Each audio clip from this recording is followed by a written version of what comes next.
Good morning, everyone. Welcome to the first session of the October 2021 Advocacy Sector Conversation Series. My name is Melissa Hayel, and I'm the coordinator of the Disability Advocacy Resource Unit.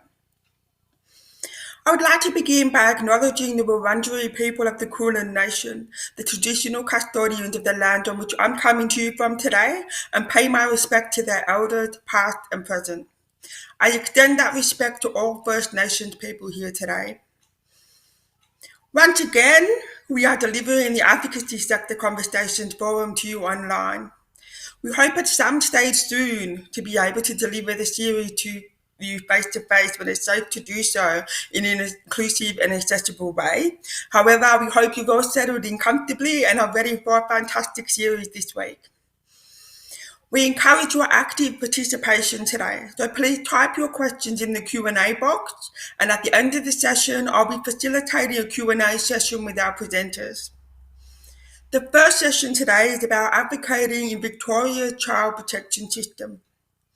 Respect for home and family is recognised as a right for people with disability under the United Nations Convention of the Rights of Persons with Disability, where state responsibilities are clearly articulated. Yet all too often, we see discrimination within our child protection system that separates rather than supports families where one or more parents has an intellectual disability. Denise Boyd is the Executive Officer of Star Victoria and works closely with parents with intellectual disability and their families, and will share some real-life examples of how these barriers impact the lives of people with disabilities. She'll be joined by Elicia Savvas, the Program Manager of Child Protection, and Robyn, Buchanan, the Senior Advocate of Independent Family Advocacy and Support, both from Victoria Legal Aid, to shine a light on what can be done better.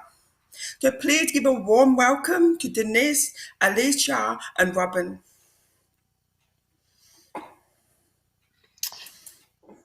Good morning, and thank you for that introduction, Melissa. I'd like to start by acknowledging the traditional owners of the lands that we're meeting on, their elders, past, present, and emerging, as they hold the memories, the traditions, the culture, and the hope of Indigenous Australians. So just a little bit about who is STAR, who may not be familiar with our work. So STAR was established to provide advocacy with and for people with intellectual disability and their families. And since 1970, we've been empowering people with intellectual disability and their families to speak up for their rights and to change community attitudes and fix laws to give people with intellectual disability access to services and supports, an opportunity to live their lives. So we help people through telephone, face-to-face advice and information, referral and support, and we can provide individual advocacy. With a current area of focus is the topic of today's discussion, that's parents with intellectual disability. We take an integrated practice approach to our work where we take what we see in our individual advocacy and apply this to our systemic advocacy, where we present the evidence from our work to policy and policymakers and legislators to change what's not right. So we take a human rights approach to our work, and this underpins our advice about how to tackle the problems that we see for parents with intellectual disability and their experience of the child protection system. So first, let's look at some of the evidence, and I would like to acknowledge and thank Dr. Susan Collins from the Research Centre for Children and Families at the University of Sydney for some of the information I'm about to share with you now. So the number of people we're talking about isn't entirely clear, but it's thought that it's somewhere between less than 1% and up to about 3%. That might be the range. The reason for the lack of clarity is due to a number of factors, including that some people don't formally identify as having an intellectual disability, or there may be differences in diagnosis or definitions. And I should say also that most of the research is from high-income countries like Australia, with a specific focus on mothers, so there is a bias there. But what's clear is that there is a consistent picture of child protection investigation and removal of up to, and I do stress the up to, about 40 to 60% in the jurisdictions for which there's information. Now, I've said that we take a human rights approach to our work, and Melissa mentioned this in her introduction. So in this context, we rely on Article 23 of the UN Convention on the Rights of People with Disability, which says that people with disability have the right to marry and to found a family, and that countries must provide effective and appropriate support to people with disability in bringing up children. It also goes on to say that they must also provide alternative care for children with disability where the immediate family is unable to care for them. There's also another convention, and that's the Convention on the Rights of the Child. Under Article 3, there's the principle of the best interest of the child. And that provides that in all actions concerning children, whether undertaken by private or public social welfare institutions, court of law, administrative authorities, or legislative bodies, the best interest of the child shall be a primary consideration. So the Children, Youth and Families Act of 2005 is the guiding legislation for child protection in Victoria. In that act, best interest principle 3, part A, being very specific here because it is an act, says consideration must be given to the need to give the widest possible protection and assistance to the parent and child as the fundamental group unit of society, and to ensure that intervention into that relationship is limited to that necessary to secure the safety and the well-being of the child. In our communities, we generally see that the interests of parent and child being interlinked. And yet, as you've just seen from what I've shared with you, we separate them in law and policy. And what that does is that weaponizes how we interpret the Convention on the Rights of the Child and gives effect to this in our domestic legislation. Now, there is a view that, of course, that this is a fallacy. It limits the options available, and in the worst of cases, leads to grief, separation, and loss. Parents with intellectual disability are more likely to have their children removed, and we conclude that this is a function of our culture of structural disableism, and that's where we see the disability before we see the person. There are negative attitudes towards people with intellectual disability, leading to negative attitudes. Also laws and policies that see intellectual disability as a risk. So let's briefly talk about the parenting capacity assessment. That'll be familiar to many of you who have been working with parents with intellectual disability with child protection interest and intervention. It is a key feature of child protection investigation, and the stakes really couldn't be higher. A negative assessment can more than likely lead to child removal. Parenting capacity assessments are contaminated by unconscious bias and a reliance on inappropriate metrics.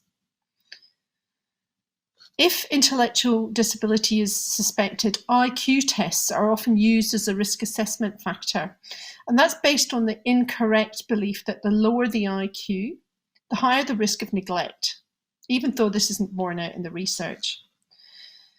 The assessment is focused on the individual and not the context in which the parenting is taking place. So a circle of support that may be in place is not considered. And we also know that ability is not static. We learn as we do. And all this means is that at a point in time, assessment that's focused on the parent can be used to make decisions with lifelong consequences for parent and child.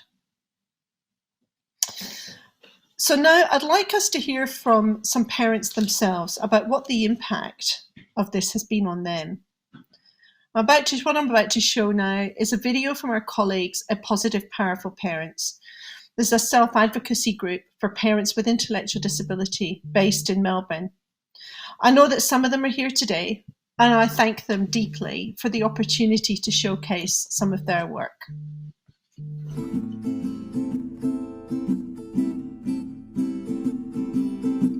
Well, it's hard, and we're hurting. Every parent has their own way. Positive Powerful Parents Self-Advocacy Group is run for and by parents with an intellectual disability who have either lost their children or have still got their children in their care. PPP would like people to know that parents with an intellectual disability can parent their children with the right support. You need to do it different, but you don't ever tell me how to fix it. We can learn if we are given the chance to prove that we can learn. What I think good support looks like is that they listen to what we're saying and that they act on what we're saying. Don't label us and tell us. The supports that parents with intellectual disabilities need are in-home support, help with grocery shopping, help with meal prep, and accessing important appointments. How to fix it. There are not enough supports out there ready to take a parent with intellectual disability or who understand how we best learn. They are mainly for mainstream people and they're not catered for people with an intellectual disability. Every parent has their own way of grieving. No one wants to listen to you when you have a problem. They think that you don't need the help, and it's only until things get really bad that they'll actually step in and get the help that you need, but by then it's sometimes too late. They take the kids and then you don't get any support, you don't get the support that you've asked for. Positive Powerful Parents want to achieve that parents get to keep their children with the support they need to keep their children at home with them rather than out-of-home care or foster care. We can parent our children with the right support we need. We thank all of the self-advocates who have worked very hard over many years for equality and human rights of all. Self-advocates have to be brave to speak up for their rights. We support people with disability to keep speaking up for their rights.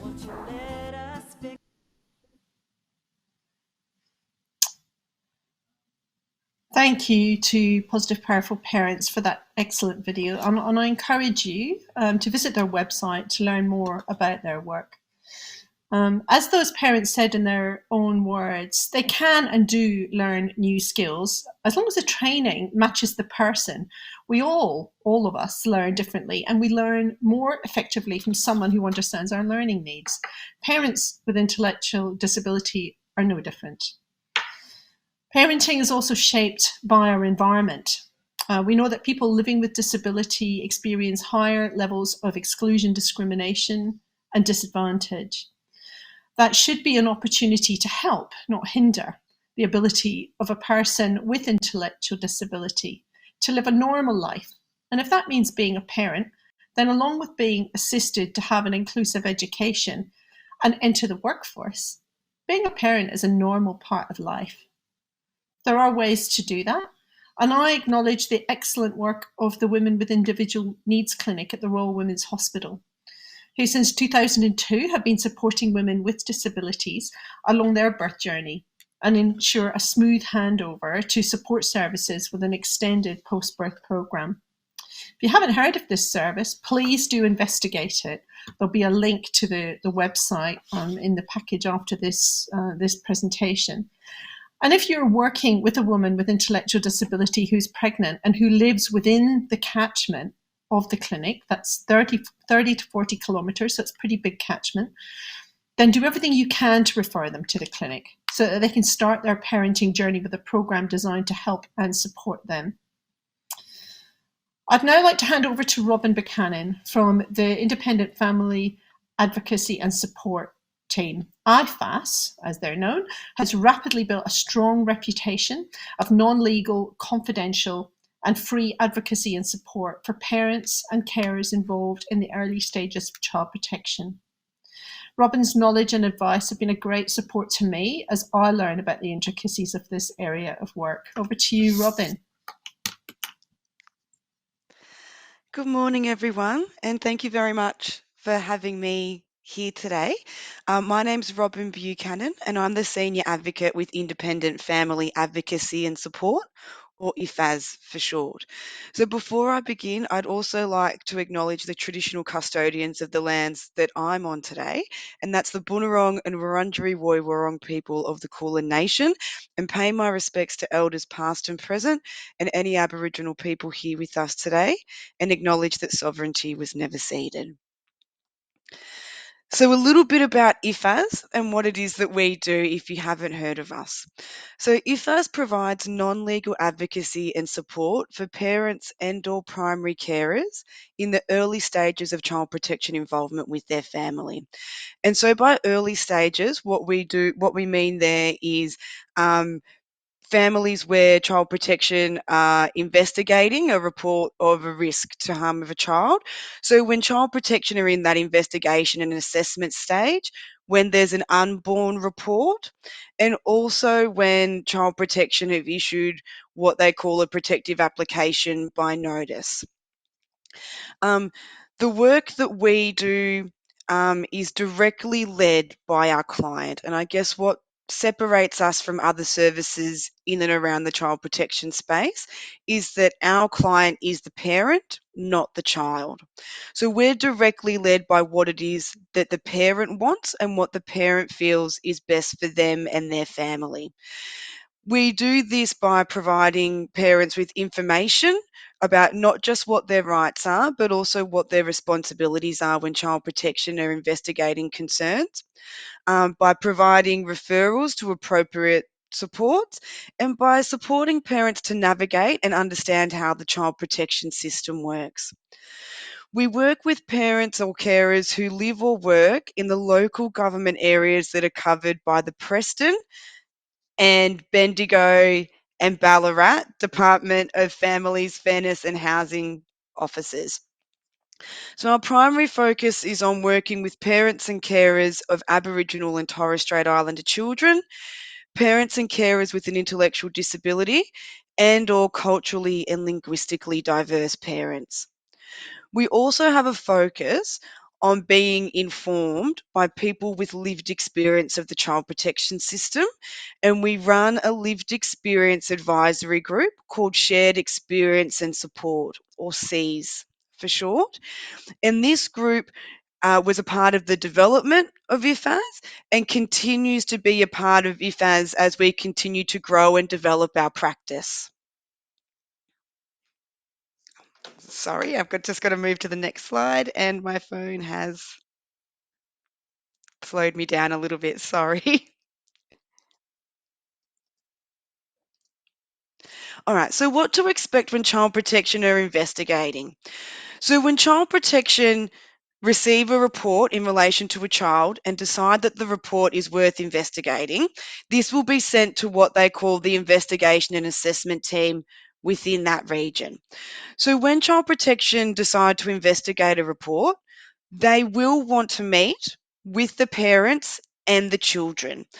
One of the things that they will do at that first meeting is that they will go through what they call their role and mandate. Part of that is informing parents that if the concerns are significant and if they're unable to work with the family to address those concerns, that one of the things that may happen is that they may need to go to court. Quite often when we speak with parents, parents feel that child protection saying this to them is them threatening them with going to court. And whilst this is really distressing to hear that child protection may go to court and children can be removed, this is child protection being really transparent with parents that this is kind of the worst or the most extreme outcome that can occur. And child protection are not using this as a threat to parents.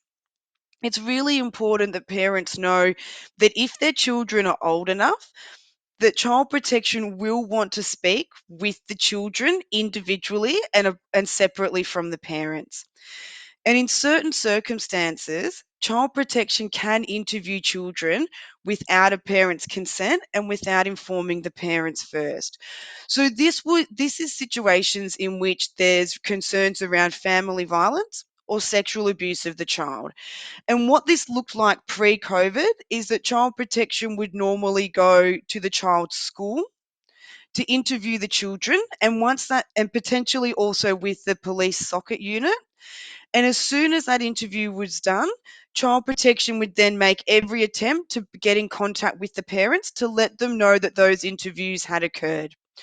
And it's also important that parents know that child protection, when conducting these interviews individually and away from the parents, won't ask the children leading questions. They'll conduct these interviews in really child friendly ways and with really age appropriate language and questions that they'll be asking.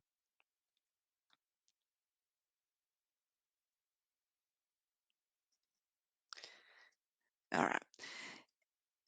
So, voluntary engagement with child protection. So, the initial engagement in the investigation and assessment stage with child protection is voluntary.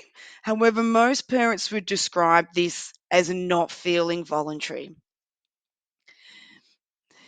Um, so, child protection in that voluntary investigation and assessment space should be involved with families for up to 90 days. But this can be increased with team manager and then deputy area operations manager approval to up to 150 days. So, except in exceptional circumstances, child protection should not remain voluntarily involved with the family for more than 150 days. So, this means that if child protection want to be involved with families for longer or feel that there's a need, child protection don't want to be involved with families for longer than that, but if they feel that there's a need for them to be involved for more than 150 days, then that matter should be taken to court for a magistrate to make a decision on that.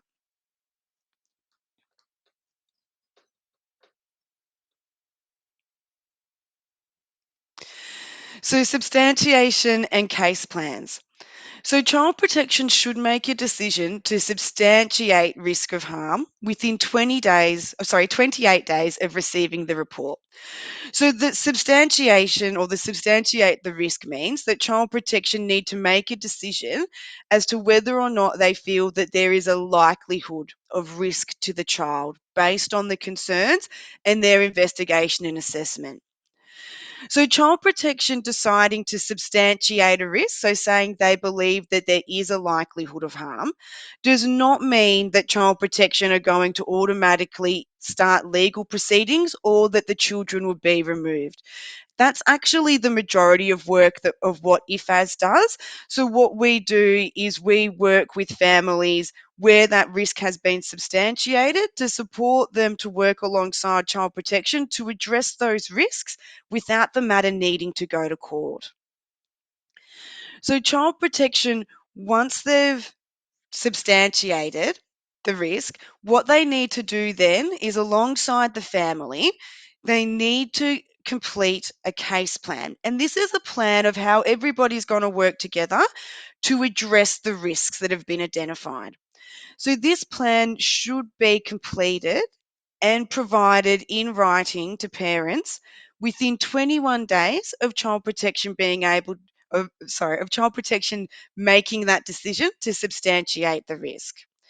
Now, if a parent or carer disagrees with the case plan developed by child protection, they can request an internal review of the case plan, and they can do this by, in writing, letting the case manager or the caseworker from Child Protection know that they would like a review. And part of this process is that this will generally sit with the Deputy Area Operations Manager, this review, and they can request a meeting with that Deputy Area Operations Manager to express their concerns and the things that they would like changed within that plan. So investigation outcomes. So when Child Protection decide that the concerns are enough that they need to investigate, there's generally 3 outcomes that can happen from that. So Child Protection can conduct their investigation and assessment and assess that there's no risk, or what risk is there is already being addressed by the parents or the family. So they can decide that the risk is not enough to substantiate, and they would close their involvement with the family. The second option is that Child Protection assess that there is a risk and they can substantiate those concerns. When they do this, they work with the family voluntarily, so voluntarily means without court orders, to address the concerns, and if further assessment shows that the risk is being addressed, Child Protection can then close their involvement with the supports in place. The third outcome is that Child Protection assess that there's an unacceptable risk to the child or children, or once they've substantiated, they've put a plan in place, but they're unable to work with the family to address the concerns. And so Child Protection will then need to make a decision whether or not they need to legally intervene. So that is issuing a protective application and taking the matter to the Children's Court. So how can you support a parent when Child Protection are involved? So it's really important that parents understand what Child Protection's protective concerns are and the reason for Child Protection's involvement. And so it's really important that parents are supported to understand exactly why it is that Child Protection are involved. Now, Child Protection will explain this to parents, but Child Protection involvement in itself can be really distressing for parents. And so parents may not be able to take in all of that information when they're meeting with Child Protection or when Child Protection are coming out to the home. So it's really important that parents are able to have somebody to support them to understand that, to reiterate that. Part of that is encouraging parents to ask for information in writing, and where possible to communicate with Child Protection in writing. So this could be if a parent is comfortable with email, asking for the allocated worker's email address, and where possible, doing all communication via email. Otherwise, getting the allocated worker's phone number and having having as much communication as possible in text message. And this means that the parents have something in writing that they can go back to ensure that they're doing everything that's expected of them or that's being recommended by the department. This is also really important because, as discussed before, when I talked about case plans, sometimes that case plan is the first thing that parents might receive in writing about what the concerns are for their children. And given the timeframes that Child Protection have for substantiating and then providing those case plans, Child Protection may have been involved for nearly 2 months before the parents receive anything in writing about exactly what the concerns are and what Child Protection's expectations of them are. So it's really important, where possible, that parents try to get some of this information, whether it's by email or text message, prior to being 2 months into that involvement. We can also support parents with Child Protection involvement by modelling positive and transparent communication with Child Protection. We understand that Child Protection involvement can be really distressing, and in some situations, parents can find Child Protection's intrusion into their life and their family and their home really frustrating. And it's really important that parents understand that by communicating and engaging in a positive way with Child Protection, they're more likely to get a positive outcome from Child Protection's investigation and assessment phase with their involvement. If Child Protection are not able to engage with the family, this is only going to increase the risk assessment that they may have for that family, because the risk will be unknown without the information that the parents are able to provide. It's also really important that we encourage parents to identify any formal and informal supports that they already have in place, and in place to support their family. So this can be extended family members, neighbours, teachers, school, other support services that are already in place. So these informal and formal supports, child protection may not be aware of when they receive the report. And so if these supports are in place, this is also going to help child protection to be able to complete their risk assessment, knowing that the family already has these supports in place. A really important support for parents when child protection are involved is having a support person who can be with them for meetings with child protection and communication with child protection. So this is somebody who can be present for face-to-face meetings during COVID times, somebody who can be online for the Zoom and Microsoft Teams meetings, and somebody who can be there over the phone. And this can be purely somebody who can take notes of what's said to support parents to really understand what the concerns are, what child protections is expecting of them, of the family and the parents. What are the things that child protection have said that they're going to do as part of this investigation, and the timeframes for which everybody expects these things to be done. So just supporting parents, it's another way of really supporting parents to understand, because if parents don't understand what the concerns are and what the expectations on them are, then it's going to be really difficult for parents to address those concerns or to mitigate the risk. And finally, a really important step in this process is for parents to seek legal advice. So in the investigation and assessment space, in the voluntary involvement with child protection, that is not seen as legal involvement. However, we would encourage parents or advise parents to seek legal advice, because that can become a legal intervention very quickly. And so while I'm on the topic of legal intervention, I'd like to hand over to Elicia Savvas, who's the Program Manager of the Child Protection Legal Team at Victoria Legal Aid, who can talk to you a bit more about child protection legal intervention and what that looks like. Thanks, Robyn. So as Robyn said, my name is Elicia and I am the manager of the Child Protection Legal Services, so a different part of child protection services at Legal Aid. And I'm going to talk to you about the legal components of the child protection system and what support there is for parents. And to start with, I also wanted to acknowledge the traditional owners of the land. I'm on the lands of the Wurundjeri people, and to acknowledge the traditional owners and past, present owners. So hang on, let me just navigate my slides. Sorry, a couple of different devices going here. Okay, excellent. So Robyn's given you an overview of what happens with the when the department are investigating child protection concerns. So I'll talk about where child protection issues become legal issues. So people often assume that child protection involvement becomes a legal issue when it gets to court, but there actually are a range of legal and non-legal options available to parents to try and resolve the child protection issues before they go to court. So as Robyn's described, IFAS at Legal Aid is a non-legal advocacy service, and they do incredible work to try and prevent child protection issues becoming legal issues. Obviously, there's also involvement from other advocates, so disability advocates and other people working with families in the system do great work as well.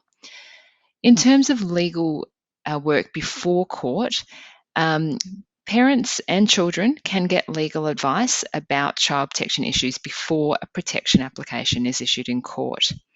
So Legal Aid runs a daily advice service, and that is staffed by specialist child protection lawyers who can provide advice about a range of things like what the department's powers are, explaining the process, and giving parents advice about things like how they respond to a request from the department, or whether they should sign a voluntary agreement. And I'll talk about that in a minute. And often what we'll have at Legal Aid is we will have IFAS advocates, like Robyn and her team, and lawyers working together, so we can have legal advice and non-legal advocacy working together. One of the most common calls that we have to our legal advice service is about voluntary agreements. So this is where Child Protection asks a parent to sign an agreement that deals with what Child Protection have assessed as a risk for the child, and it might be something, a sort of holding arrangement while they're conducting an investigation, or it might be to see whether that arrangement can resolve their concerns about the risk to the child. So common voluntary agreements that we get calls about will be an agreement, Child Protection asking a mother, say, to sign an agreement saying don't let the father have contact with the children. That might be with intervention orders in place as well. Or it could be something like, we want you to agree to have the children placed in their grandparents' care for a period of time while you address these protective concerns. So those are kind of common agreements. And what lawyers can do is lawyers can help work out what should be in those agreements. A good voluntary agreement will have clear expectations about what is expected of the parents and what is expected of Child Protection. It will have a clear time frame, so it will have an end date, and it's something that doesn't just go off and no one knows when it will end. It will have a clear understanding for everyone of what the consequences are if the agreement's not followed, and it will have a process for returning the children to the care of their primary carers if the protective concerns are addressed. And ideally, what we want is for parents to understand what the alternative options are for them if they don't want to agree to the voluntary agreement. It is a voluntary agreement. People don't have to sign it, but it's really important that parents understand the pros and cons of making that agreement or not. And having lawyers involved in giving this advice means that we can often avoid complex situations where parents think that they've done everything that was asked of them by Child Protection, and the child still isn't returned. So we can try and work through those issues in advance. And often there are really complex legal issues happening, like there might be family law parenting orders, or there might be intervention orders as well. So trying to work out how all those different agreements work together, because it's complex stuff for anyone to understand. So it's really good to get legal help at that point in time. Okay. So if the issues aren't resolved in that voluntary pre-court stage, as Robyn said before, Child Protection can apply to the Children's Court for court orders where a child is at risk of significant harm and they have assessed that a parent is unable to protect them from that harm. There are a range of grounds. There have to be specified grounds for the department to bring a protection application to court. I've got them on the slide there. The most common ones that we would see in court are a risk of significant physical harm or a risk of emotional harm. We do see cases of a risk of sexual abuse or sort of medical neglect cases from time to time too, but risk of physical harm and emotional harm are definitely the most common cases at court. What this looks like, it can be because there has been a single event that's happened, or it could be from the department saying a parent hasn't done something, or it could be cumulative harm. So harm that has built up from different or repeated risks of harm over time. Something that's really important to note is that a parent with a disability, that their disability is not the ground for a protection application. Although we do know that parents with an intellectual disability are significantly overrepresented in the child protection system, that is not the basis on which Child Protection can bring a case to court. So to bring a protection application to court, Child Protection must have assessed that that specific child has experienced or is at risk of experiencing harm in one of these categories. And it has to be more than a risk of harm that's based on a presumption about parenting capacity or parenting ability. It must be the specific risk to that child and their parent.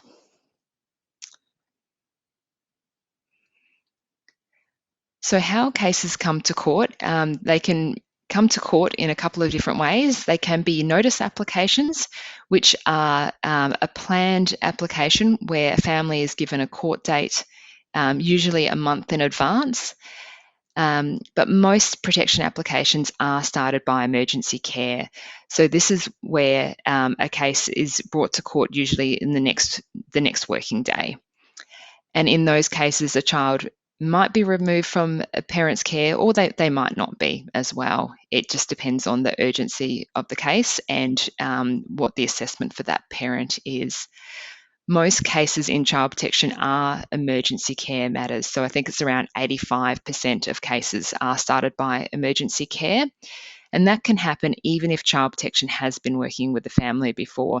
So it gives a sense about what the urgency and the crisis nature of the system is. So when a case is brought by emergency care, there's a range of options, and the court can make orders to place the child in different people's care. So it could be a parent or it could be an out-of-home care placement.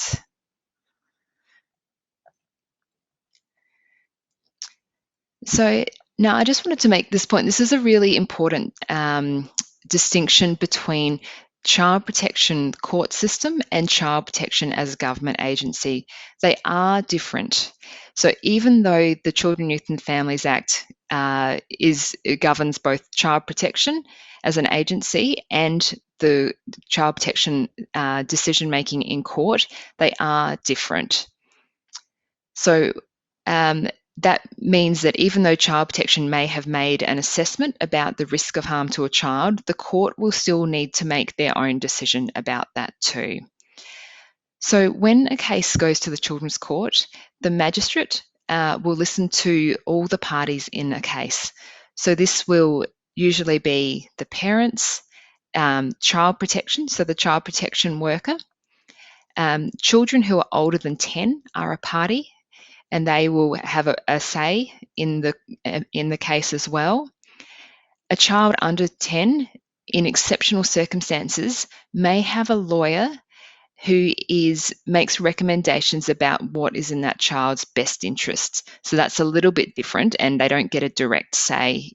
The child under 10 doesn't have a direct say in the case, but they'll have a lawyer saying what they think is in that child's best interests. And from time to time, there are other parties as well. So it could be a relative or a carer that might be made a party to the case and will have a say in the decision making before the court. So when those cases go to court, the magistrate will make decisions about whether it's right for the child protection to be involved, and they'll make decisions about where a child lives, who they have contact with, and a whole range of conditions about the child's safety and welfare. So when a case goes to court, all parents are eligible for something called a duty lawyer legal service. So that is a one-off legal help usually for the emergency cases at court. Legal aid will organise a lawyer to represent the parent or the child on that day at court, so that they have someone helping them understand the court case and speaking to the magistrate on their behalf. One thing to say about going to court is that parents are often rightly, very worried and anxious about having a case go to court. It's not always a bad thing to go to court. Sometimes having the magistrate make a decision might get the parent having a better outcome than what they might have had with a voluntary agreement. But it's really important that parents get legal advice, because it's really, if we can try and keep people out of court, we can, and we would only want cases to go to court if they're going to get a better outcome than by agreement with the department. So one example might be, there might be a voluntary agreement and the department says, we don't want dad to spend any time with the children, but if the case goes to court, the magistrate might say, well, yes, there is a risk, but the dad can have supervised time with the child. So those are the kind of situations where there might be a better outcome for parents by actually going to court. I'll just move my slide. Okay, so when the magistrate's making decisions, they'll be making decisions about what is in the best interest of the child. So these are some of the things that the magistrate will, by law, has to think about. So it'd be protecting the child from harm, promoting the child's rights and their development. And as Denise mentioned earlier, about giving the widest possible protection and assistance to the parent, and recognising the family as the fundamental group in society, and making sure that the intervention by child protection is the lowest level of intervention possible. There's also specific considerations for making decisions around Aboriginal children as well. So when working out what the best interest of the child is, every party in the case, so the parents, the children and child protection, they may all have their own opinion about what is best for the child. So they will all get a chance to say what they think is in the child's best interest. And that's what the magistrate is listening to and will make a decision about. So the magistrate will listen to what people want and what they think, and they will listen to evidence from witnesses or reports from experts like doctors as well. So I think one of the really key things for parents with intellectual disability is, like Denise pointed out before, it's the minimum intervention to keep the family safe. That is one of the best interest principles. NDIS plans and disability supports are an excellent way of addressing risk for children and minimising the need for child protection to be involved.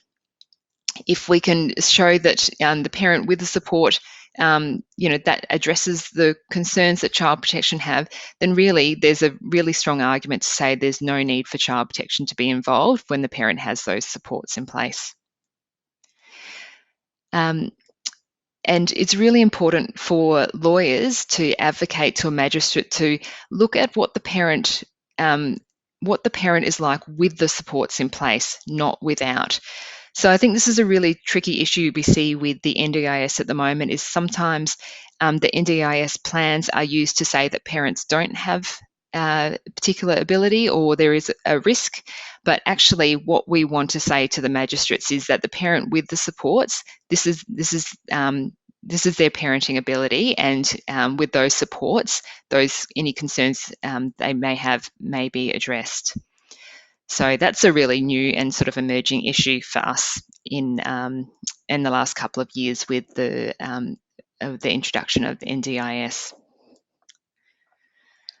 So supporting clients through the court process. My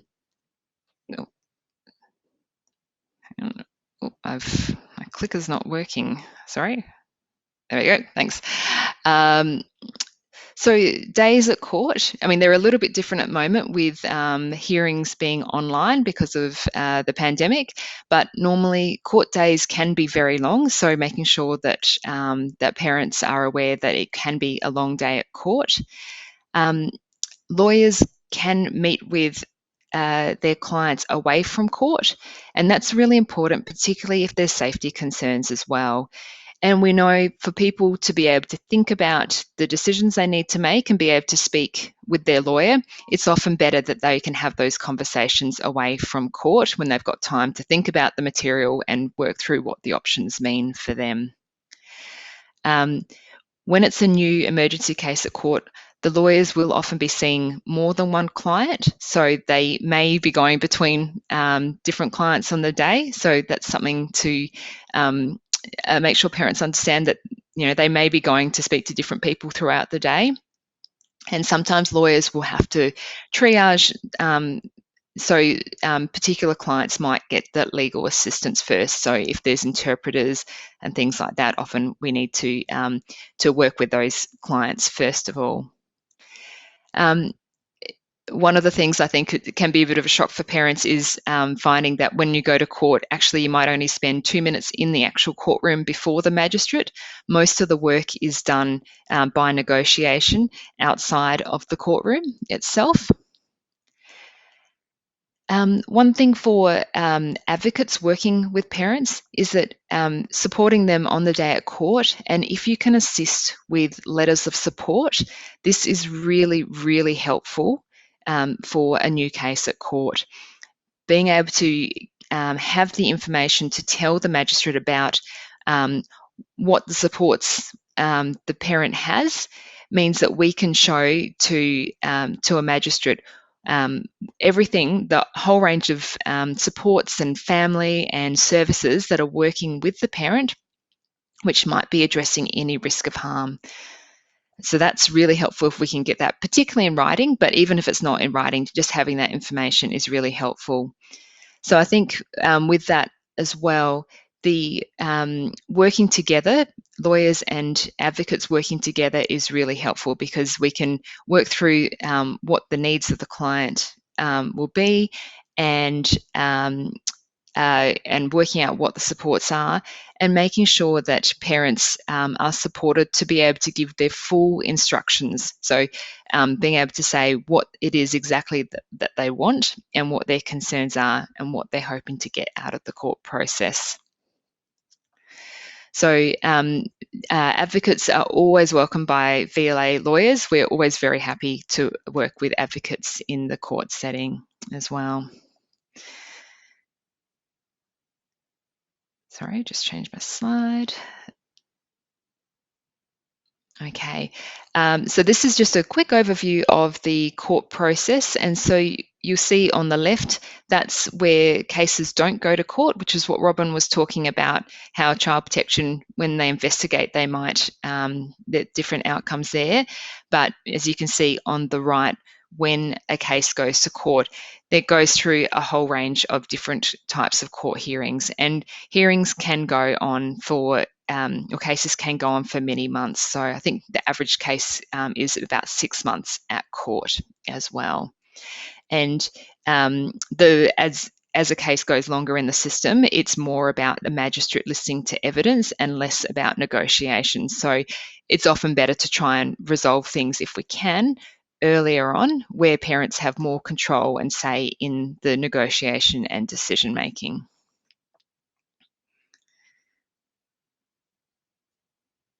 Okay, so just a little bit about Victoria Legal Aid. So obviously we have IFAS and we have the legal services as well.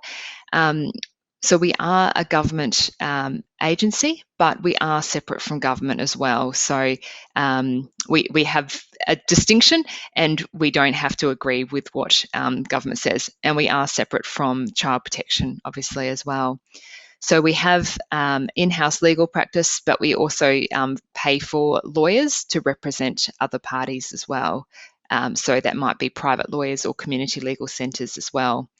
Child protection is our largest program after criminal law, and we can give help at various stages. So through IFAS, through early legal advice, and in court as well. And we would encourage early contact as soon as you know that there might be a legal issue, and we can help with a range of other issues. So it might be help for criminal law, disability discrimination, mental health tribunal, all sorts of legal issues, family violence as well. But I think I'm probably running out of time, so I might skip to the end so there's time for questions.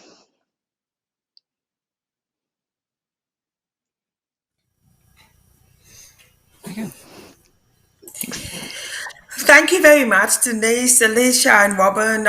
I just wanted to tell everybody that this is quite traumatic content, and I encourage you all to keep in mind that vicarious trauma is a real thing, and to reach out for support through your organisation's EAP program or through your GP or other mental health providers if you need to. And I think before we go to questions, the first thing I would like to highlight is the slides and recording of this session will be available after this on the Diary website as usual. So we'll go to questions and answers now. We don't have that much time for questions, so I will pop up the first questions now. Okay. What happens if the child has a disability? This was in relation to if the child has a disability and the like you were saying before, the child protection might come up to the school or the structure team comes up to the school and the child has a disability. Do you want to take that? Who would like to take that question? Robyn, do you I'll wanna take that that? question. Right, thank you. So, look, child protection, as I said, would engage with the child in when they're doing that individual interview, in an age appropriate and child appropriate way. So, what they should do in that situation and what they would likely do, I guess, is have a conversation if they were going to the school or the childcare centre without speaking to the parents first, is having a chat with the school or that centre about how best to engage with the child. They wouldn't necessarily speak to the school or the childcare centre about what they're speaking to the child about, but it would be about speaking to the people who know the child about how best to engage in those conversations with the child. If a child was non-verbal, they probably wouldn't attempt that interview because they don't have the specialist skills to be able to communicate with a child in that way, in an immediate kind of way that they would, they receive a report and they need to go out there and do this interview, in the next 48 hours kind of situation. So yeah, Thank and you very also much. as always, if child protection do receive a report and a child has a disability and the child is not linked with NDIS, child protection should be supporting the family to link with the NDIS to get the funding and supports that child needs as well. Okay, that's really interesting. I wasn't aware of that. Well, thank you for that. Next question.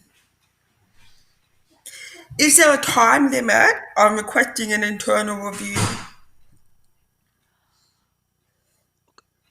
I'm not So that in the first, I think sure. it was in your presentation, Robyn, you mentioned that you could request an internal review, and we're wondering if there was a time limit on that.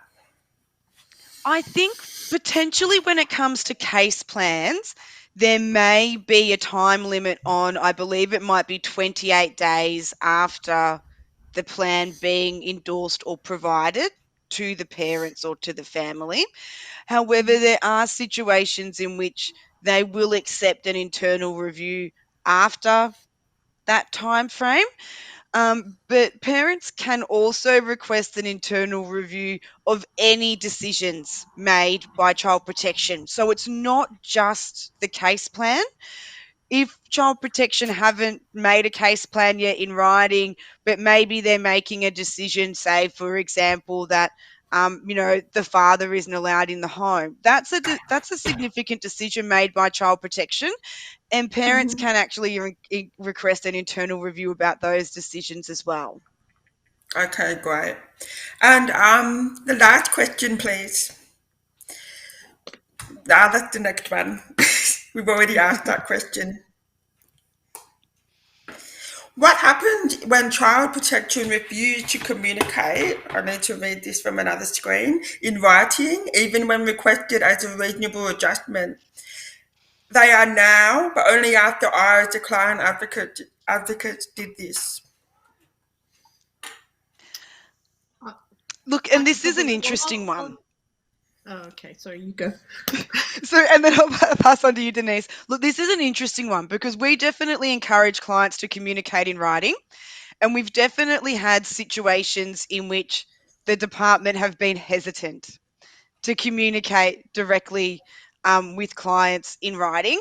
We have found that with persistence, we have always been able to get there, to have that communication in writing. And sometimes there's situations where the department might be more likely to consider communicating in writing if they're communicating with the advocate on the client's behalf rather than directly emailing with the client. But that's few and far between. Ultimately, that is Child Protection's decision.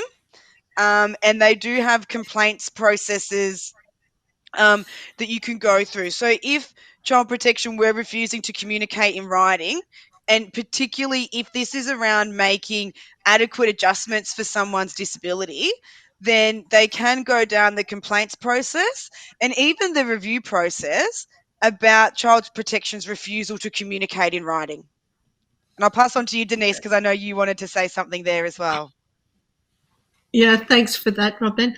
I would probably also note that a request to communicate in writing isn't just a reasonable, it's a reasonable expectation that critical things that are about your future and your child's future should be documented in writing. Child Protection is a very process-driven organisation, and so it is reasonable to expect that they provide their concerns in writing. I haven't encountered that problem yet, but if I did, I would go up the line inside Child Protection, and I would go to the deputy area operations manager. And if I didn't get any joy there, I'd go further up the line. If it became a real sticking point, I'd go to the person's MP and ask the state MP to lodge a request on behalf of that person. So there are various different levers that you can pull. Going to the MP is a bit more of a nuclear option. But if that particular child protection team are demonstrating what I would call an obstructionist approach, then I would, if I didn't get any joy internally, I'd take it outside. Yeah, that would definitely get my back up. If they refuse to put things in writing, that would make you really suspicious. Well, we've come to the end of the session today, so thank you very much, Denise, Elicia, and Robyn, for your time to bring this presentation to us today. We really appreciate it. Thank you very much. Thank you. Thank you for having us. So everyone, we've come to a close for our first session of the series, a very important topic. You'll be able to watch it back later on to review all that really important information we've heard today. So thank you to the Auslan interpreters for their hard work today. Thank you to Show Division for bringing this production to you today. Have a wonderful week, everyone, and we'll see you next time.